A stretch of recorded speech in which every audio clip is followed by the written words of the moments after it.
Hey, this is Mark, and you're welcome to AUTOSAYS. Imagine this, you're sitting at a red light, your engine suddenly dies beneath you, and for a split second you wonder if your brand new car just broke down. That jolt of panic, that's start-stop technology. And here's the thing nobody's telling you, it's dying faster than the engines it was supposed to save. If you've been hitting that off button every single time you start your car, you're not alone. And today, I'm going to show you exactly why this so-called innovation is being killed off by the very people who forced it on us in the first place. But before we dive into what finally pulled the plug on this feature, do me a favor, hit that like button and subscribe, because what you're about to learn will change how you see every car rolling off the assembly line in 2026. Now, let's get one thing straight. Start-stop was never about making your life easier. For over a decade, this feature was sold as climate technology, a painless way to trim fuel use by cutting your engine at every red light. But the truth is darker and way more calculated than that. Automakers didn't install this system because they believed in it. They did it because regulators gave them compliance credits worth about $30 per vehicle. And when you're building millions of cars, that adds up fast. Think about that for a second. $30 per car was enough to make manufacturers force a feature on you that most drivers immediately tried to turn off. The system works like this. When your vehicle stops, the engine shuts off, then restarts as you lift off the brake. And to make that happen without destroying your car, engineers had to upgrade starters, batteries, and engine controls to endure thousands of extra cycles. But here's where it gets interesting and infuriating. The Environmental Protection Agency, the same agency that pushed automakers to install start-stop systems in the first place, has now turned around and called it a climate participation trophy. Earlier this year, EPA Administrator Lee Zeldin went on social media to mock the experience of a car that dies at every red light, while announcing plans to phase out the technology in new models. And suddenly, the feature that was supposed to save the planet became a symbol of regulatory overreach. Now, you might be asking yourself, what changed? How does a feature go from mandatory to mockery in just a few years? The answer is pure politics and money, and it's happening right now as you watch this. The EPA's formal proposal doesn't ban start-stop outright, but it does something far more lethal. It strips away the extra fuel economy credits that made the feature attractive in the first place. Without those credits, automakers have zero financial incentive to install a system that drivers hate. And here's the kicker. This change is already in effect for the 2026 model year. Some 2025 models, like the Mitsubishi Outlander, have already dropped the feature, and one Nissan Rogue owner summed it up perfectly when they said the government stopped their incentives to manufacturers effective 2026. That's not speculation, that's your new reality rolling into dealerships right now. But the government didn't stop there. Congress jumped in too. Representative Doug LaMalfa introduced something called the Essential Act. And yes, that's actually what it's called, the Essential Act to end automatic engine start-stop. In his own words, LaMalfa said, "One of the most annoying features in many new cars is the engine automatically turning off at stoplights and stop signs."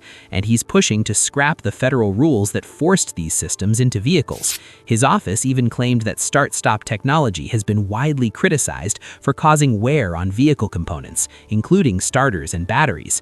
Which brings us to the question that's been tearing up forums and comment sections for years. Is this feature actually killing our engines? Here's where things get technical, but stay with me because this is important. Independent repair shops say that yes, in theory, frequent stopping and starting could lead to premature engine failure, but modern engines, starters, and batteries are designed to handle it, so there's no automatic guarantee of damage. The problem is perception versus reality. When your car feels like it's stalling at every intersection, when there's a lag between the light turning green and your engine firing up, when the vibration of constant restarting jars you awake in traffic, you start to believe something's wrong, even if the engineering says otherwise. And online, the backlash has been brutal. Owners trade tips on how to code the feature out permanently, install hardware that remembers their preference to keep it off, and some even claim the constant cycling is destroying their engines, with one Reddit thread about Civic Si models alleging for GM it's that the oil was too thin for the tolerances in the motor. They manufactured the engines to the wrong spec. Now, official data on widespread mechanical failures is limited, but when drivers feel like lab rats in a regulatory experiment, trust evaporates fast. So let's talk about what start-stop actually delivered, because this is where the whole house of cards falls apart. Yes, shutting an engine off at idle does save fuel, especially in city traffic, but the gains are modest, tiny compared to what hybrids or full electric vehicles can deliver. Some environmental advocates have argued that if you're going to spend $1 on cleaning up an environmental issue, you should spend that dollar on the most effective solution, and start-stop ain't it. The feature became a distraction from more impactful measures, a way for automakers to game test cycles and hit compliance targets without fundamentally changing anything.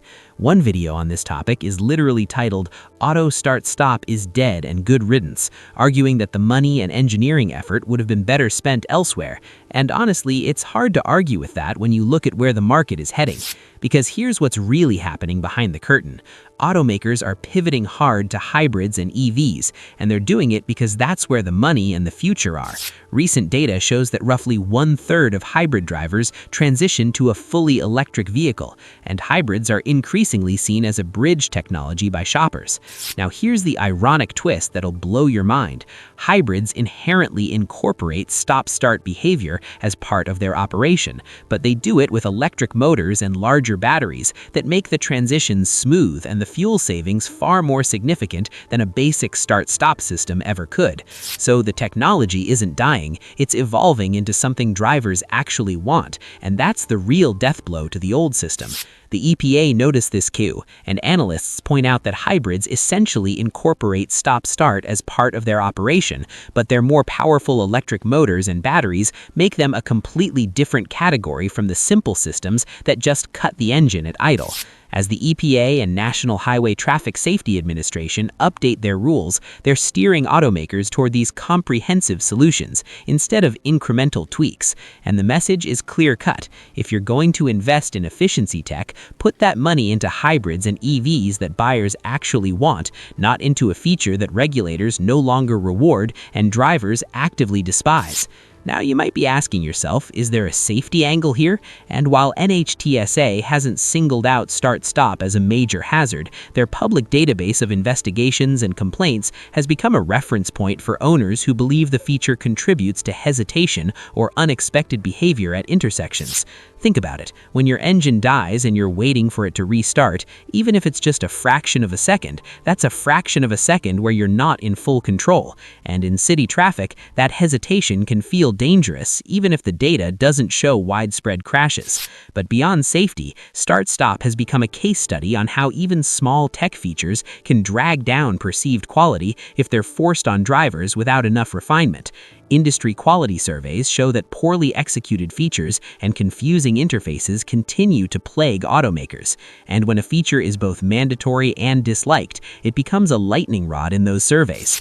The cultural shift around this technology is visible everywhere now. Some commentators greeted the EPA's move with headlines like, "Hallelujah, start-stop may be going away," calling it annoying to a lot of drivers, while acknowledging it had been justified for environmental reasons when it was first introduced. Another outlet summarized the EPA's action as pulling the plug on hated start-stop tech and ending drivers' red light frustrations. And honestly, when the EPA admits that start-stop technology is a feature that frustrates many drivers, you know the game is over.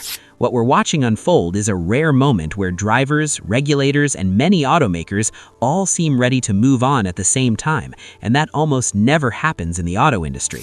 So what's the broader lesson here, and why should you care beyond just one annoying feature?